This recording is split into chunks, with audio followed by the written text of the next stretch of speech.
Fawn and Matt. We're an interracial couple with 2 kids wanting to do something that highlights the power of friendship and what it means to be in the company of true friends. We're going to move our society away and out of the loneliness epidemic and into a friendlier, happier world. Welcome to our friendly world. Better, stronger, together.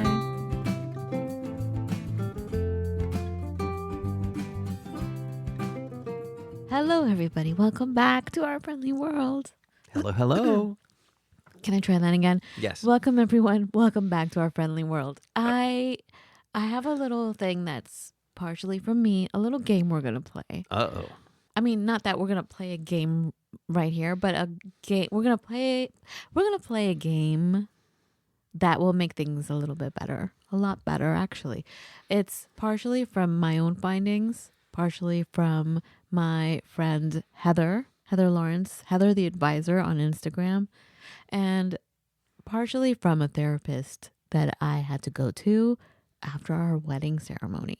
Remember? Okay, so... Yes, I was terrible, folks. So, No. Yes, I drove my new wife to therapy. No, that's not true. What happened was, I mean, we've done interviews about our wedding on other podcasts, on one podcast, actually. Okay, so what happened was, of course, we got married. Matt paid for all of it. I tried to make everything by hand myself, and everything was environmentally friendly. Like, we didn't get a whole bunch of flowers to put around. We got probably, I don't know, how many Gerber daisies did we use? Probably like 3 per table. We had like 220 guests. Was it 250 or 220? I don't remember. It was over 200. Right. And we went to a section of town, the garment district, and we bought all kinds of fabric, all kinds of colors, the most colorful possible. And we designed our own wedding ceremony. It was an interfaith marriage ceremony. It was outside. It was in Malibu at a famous place now. It wasn't that famous. Now we see it everywhere. I don't know if it's still standing because of all the fires, but every time we turn on a TV commercial or a movie, we're screaming, "Oh my God, that's exactly where we got married." Like underneath that thing right there. Anyway, it was beautiful. Everything was hand done, from the wedding invitations to the tables, centerpieces, but like every table, instead of a number, had a meaningful word that was associated. So like when guests would come and they would go to the table, like, you know how you go and pick your card. Oh, you're seated at Table 15. Right. Yes. It wasn't table 15. It was table obey, table No. I'm the man, table. No, it was like table trust, table, like that's right. there was a loving word for each table. Anyway, but it turned into a fiasco because of my stupid relatives who came with vengeance to get back at each other, to like use our wedding as a means to seek revenge on either my parents or I don't know. We weren't involved in that. It was because normally people think that, oh, the parents pay for the wedding or the families pay for the wedding, but it was all Matt. I was a broke photographer. So, I mean, I did my best creatively to like make everything myself. But yeah, so it was all us, and we put so much into it. And we realized early on that kind of situation, that kind of party, and I use the word party on purpose, taught us so much. And it was actually the biggest, this is because of Matt, it was the biggest wedding present, the best wedding present we could have received, is seeing people's asses. They showed their true selves, their ugly, ugly selves. And I dare say 99% of the people there, we are not in contact with at all. And that includes the quote unquote family. there was a brawl or two. Like, it was ridiculous, guys.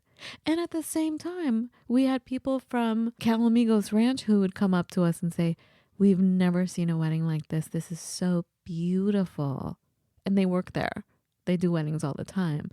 And I'm like, "Did you not see what just happened? Or are you?" It was crazy.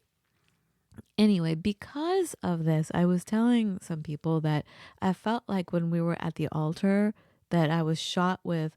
I don't know if you have ever did you ever watch when you were a kid Gilligan's Island? Of course. Who They were, didn't? the natives on the island would like, they were called headhunters. They would like, they had these straws and they had poison in them. That would be a blow dart.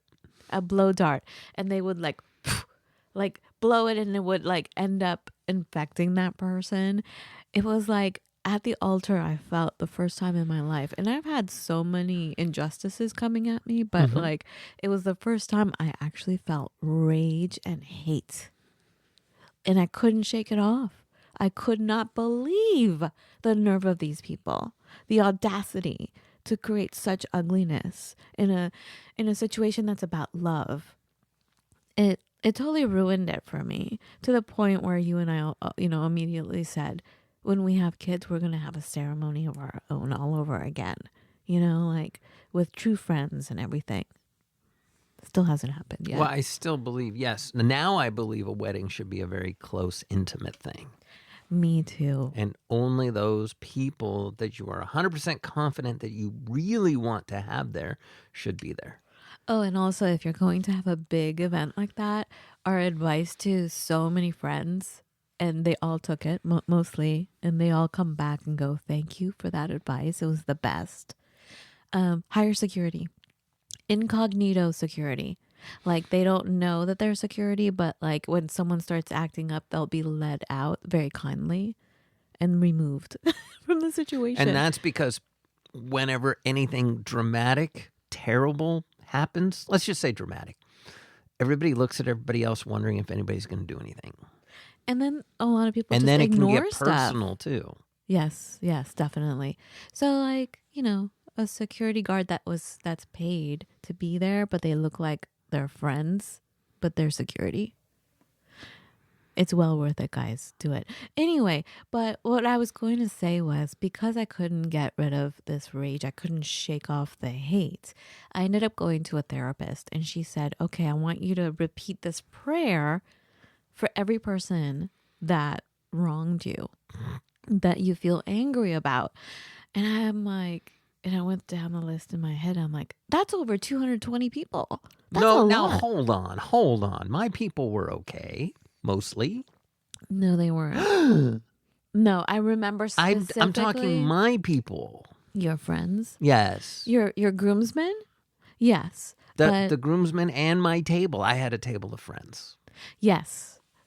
Yes, and Steenie is from that table. No, I'm talking about your family. Like, they definitely... I don't want to talk about it. Anyways. I don't want to talk about that part of it, but... So let's go 210 instead of 220. Like, even the photographer, guys, we have no images of our wedding. I had to go in and Photoshop. I mean, like, Photoshop them to a ridiculous level. Anyway, what was I going to say? Oh, okay. So the therapist was like, "I want you to say this prayer." And the prayer, first of all, I looked at it. I'm like, what? Why should I forgive this person? Why? Anyway, and it's a lot of people. And she's like, "Yeah, it is." And when she said that, it scared me, because I realized immediately, yeah, it is a lot to hold on to. That's in my body and soul, right? So Right. no matter what it takes, I got to do it. This is totally related to what we're talking about today, which is at the base of everything, at the base of disease, it is a lack of love. When there's disease, they say, and I agree, that the root of it is because there's a lack of love, and there's a charge of hate or resentment. Something that is really upsetting you, that's there, that will eat away at you. It'll literally eat away at your flesh as well as your spirit. So you need to make sure you clear it, get it out of you. And I've talked about this before, but here's a different way. So I'll repeat the prayer, okay? And at first when you hear it, you're like, why? But just do it. When you do it, you immediately feel this lift. Like you're free. Even if you don't fully believe it, just saying the words out loud by yourself, by the way. If you say this in front of other people, especially the people that you're mad at, they're fighting words. So don't do it alone when no one is listening. So here it goes. Let's give me a name. John? Sure. Okay. Lord, please help me to forgive John. Please help John to forgive me. This is the part that pissed me off. What do you mean? What does John have to forgive me for? I didn't do anything. But anyway, I'll start over. Lord, please help me to forgive John. Please help John to forgive me. Please help us to forgive each other. Please, Lord. Thank you, Lord. And it totally sounds religious, but forget it. Just do it. Just do it anyway. Like I had didn't want to do it situation about it. But again, once I said it, it was totally liberating. And I find that I have to do it all the time. And sometimes you think, oh, it's just a little tiny bother. I'm not, whatever. No, immediately do it. Do it for the littlest, tiniest inconveniences or a little bothersome thing. Because it'll grow and fester. It'll grow like, what's that thing that grows? Mold. Fair. Okay. So I heard you talking, Matt, about actually this idea of us talking about this today. And I'll get into it further. Should I just finish my game? Okay. So my game for this week is, every time there's a thought that comes into your head that's negative or fearful or angry maybe, or if it's an emotion that definitely is not uplifting, like you don't get a yay feeling from it, do this. First of all, make sure that just make a statement saying, please remove this from me completely. Remove it from me. Remove it from my body, from my spirit, everything. And then blast it with something that to you resembles the highest frequency. For me, it's love. So I imagine just a beautiful balloon heart, right? And I just blast it with that. And then I blast it within my entire body. Like I envision it. I picture it. If it's my elbow, there's a big heart on my elbow. Like, ooh, it's just surrounded. It's made out of that heart. Okay? So it's a game. Every time you have a thought, blast it with that. But this came from what you were saying at work, actually. And I don't know if I totally veered off to a weird tangent, but we were talking about how words are and how it may not be politically correct. Yeah, politically correct. Go ahead. And as long as you don't run afoul of HR, boom. Okay? Make sure people understand who you are and what you are. Now, I remember seeing, this was a while ago, but our kids had a teacher and they had a stupid little sticker on their little car that said 0 Fs given, meaning that they don't really care, right? And you think about that and you're like, wow, that's a hateful person. So I was thinking about it, and it's not that I give 0 Fs, which is a bad word, by the way, that F. What it is that I am not as concerned about how you feel about what I'm about to say than I am about saying it. I really, this is honestly how I'm 100% feeling, and I'm going to let this out. And sometimes it's blunt, and it can come across as mean. Is this kind of like, I had a teacher that taught us this, who would say this: chop your wood and don't worry about where the chips fly, is what he would tell us. And that sounds very reasonable. So this week I was in a meeting. It was all of the solution architects, and there was a moment where we were talking about one thing, and I knew that one person who wasn't even present in the meeting had done a lot of work on. And so I called that out because I was like, yeah, Ted's been working really, really hard on this. And someone else, because everybody wants to be the smartest man in the room, and I don't care about that, but someone else had to chime up with, but Ram did a whole bunch of work too. And I said, Ram knows I have love for him. And that's what I said in the middle of a meeting. My boss is there. A whole bunch of other solution architects are there. I am, I guess, the eldest statesman solution architect at the table. But I said that because that's exactly what I felt. And I had already pinged Ram on a separate channel to thank him for something else that he contributed to the meeting. So Ram knew I had love for him. So what happened was you were in the team, you were giving out kudos. Am I getting this right? Yeah, I was throwing out a quick kudo because we were talking about roles and responsibilities and who had done what and who hadn't done what. I wanted to call him out for having basically led this whole part of this charge. Okay, so I just want to make sure I'm understanding. So you were in a meeting and you were calling out the people that did some great work and emphasizing that they did great work. Exactly. Because we were going through all the work that had happened. Some of it wasn't good. Some of it was good. Some of it was great. And so, making sure that we were very analytically almost evaluating how everybody had done. So with the one guy, you had in private completely been acknowledging the whole time what great work he does and did, right? Right. So that's why you said, well, Ram knows I have love for him. So I have a question. So it's been a very long time since I've been in corporate. But so you can't use words like that? You can't say he knows I have love for him? Nobody says that. Who have you ever heard say that? Well, I've heard people say that, but I mean, I'm not in a corporate. In a work environment? Yeah, that's what I'm saying. I've been out of it. So is that a no-no to talk like that? It's not an HR no-no, because if it's an HR no-no, I'm going to stay away from it. But it's one of those things that somebody could misconstrue, that somebody could get confused about. And where that came from is I earlier had a conversation with someone I worked very, very closely with, who I should be working closely with, and I'm not for whatever reason. And we're finally breaking through that work relationship and into something more friendly. And then that's where it dawned on me that I just say whatever I say. And I go through my meetings, I go through everything. Even recorded, I can say things that maybe come across as harsh because I believe them, because I can defend them, because it's in my thoughts, in my heart, in my whatever you want to call it. And if somebody wants to call me out, have at, but you're going to lose, because I'm the guy who comes across as blunt but never wrong, which is bizarre, right? But even the people who are like, oh, that Matt, he's challenging because blah, blah, blah, blah, blah.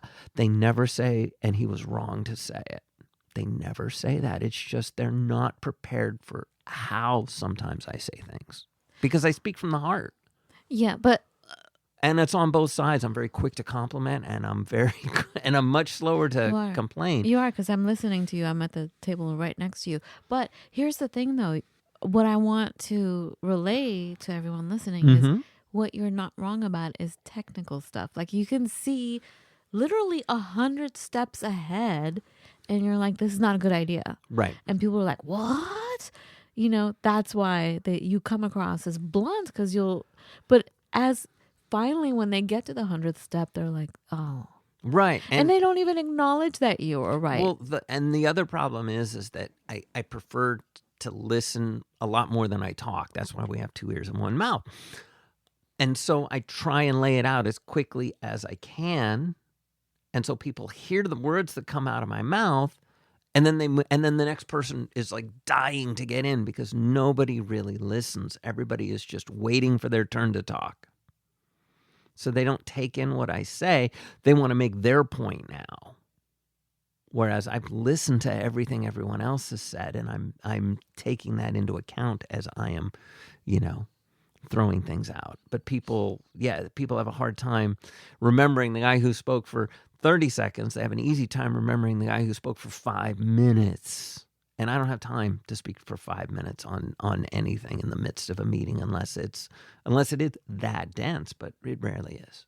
So I don't feel the need to say any forgiveness prayers because I've already, in many ways, I think, let stuff go.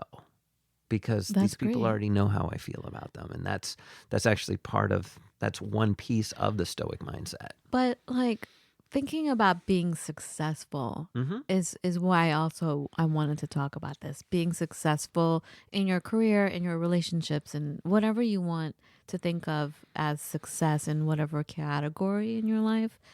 What I'm trying to say is to have true success, to have true success, to actually reach success, to attract money, to attract the good things, to attract the good friends.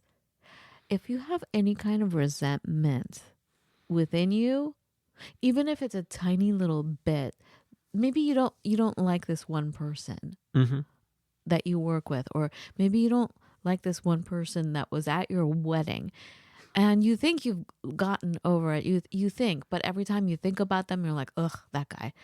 You know what I'm saying? That is what I'm talking about. That's what I'm talking about, the small stuff. Because what you do want to attract, like the money you do want to attract. And guys, I haven't figured this out. This is something I've been working on the past week, okay?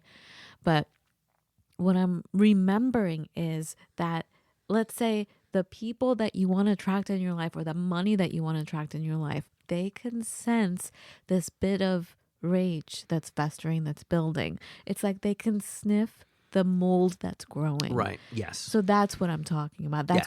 That's why I brought up what I brought up today, is make sure that you blast it with light and clean it up so it doesn't grow, because other people, including money, it's all energetic. Right. They can smell it. So if you want to attract the good things, make sure you're totally good. So if you do have resentment for anyone, it could be someone annoying on the team. It could be you're thinking, this person never pays attention. This person doesn't get it. This person didn't give me a good review. Do you know what I'm saying? Yes. You need to be completely honest with yourself and make sure you clean that up within Yes.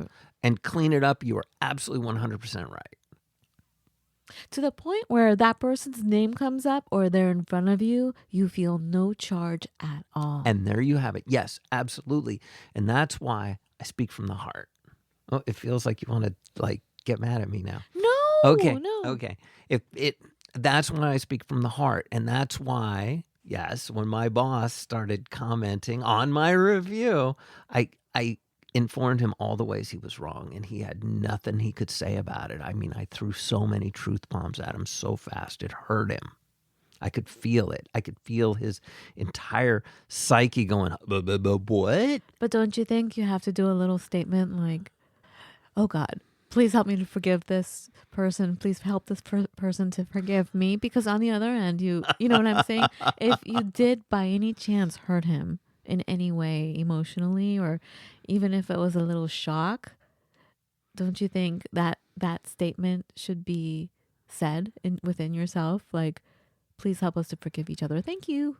I think for me, mostly, I think at this point, I think the idiot who cuts me off on the highway, you're right.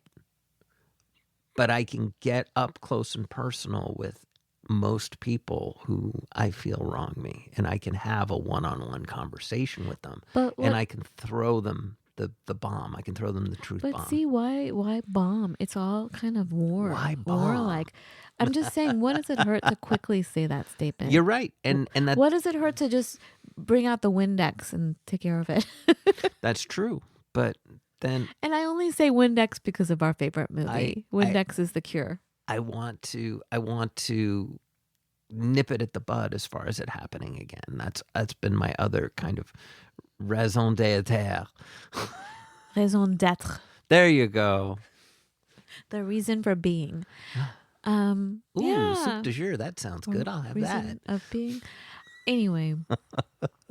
I feel like you're fighting me on it. Just say it. I'm just saying, even if you're in doubt, just make sure you're constantly cleaning. And guess what, guys? Every day I have to clean our refrigerator. Every day.